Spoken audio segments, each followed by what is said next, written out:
నమస్తే అండి. నేను ఈరోజు రవ్వతో బొంబాయి రవ్వ అంటారు, సుజీ రవ్వ అని కూడా అంటారు. ఈ రవ్వతో ఇలా కట్లెట్ అయినా అనొచ్చు, టిక్లీలు అయినా అనొచ్చు, ఇలా చేశాను. ఇది దొండకాయ చట్నీతో తింటే చాలా టేస్ట్గా ఉంది. ఇది ఎలా చేయాలో చూపిస్తాను. 2 గ్లాసుల రవ్వ తీసుకొని ఆ రవ్వలో పచ్చిమిరపకాయ పేస్టు, పెరుగు ఒక చిన్న గ్లాసు, జీలకర్ర, కొత్తిమీర, కొన్ని పచ్చిమిరపకాయలు తురిమి వేసుకోవాలి.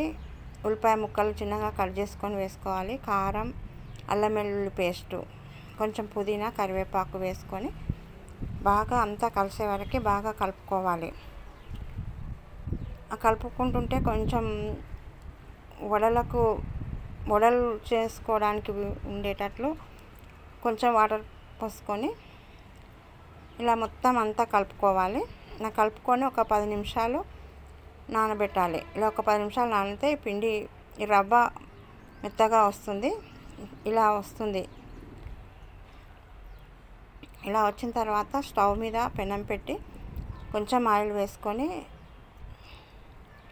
ఈ ఆయిల్లో వేసుకోకుండా ఆయిల్లో ఇవి కొంచెం ఆయిల్ తోటే ఇలా చేస్తున్నట్లయితే చాలా పిల్లలకి ఆయిల్ ఎక్కువగా తినిపించకుండా, పెద్దలకైనా పిల్లలకైనా ఆయిల్ ఎక్కువగా తినిపించకుండా ఇలా చేసి పెట్టినట్లయితే చాలా టేస్ట్గా ఉంటాయి. ఆరోగ్యానికి కూడా చాలా మంచిది.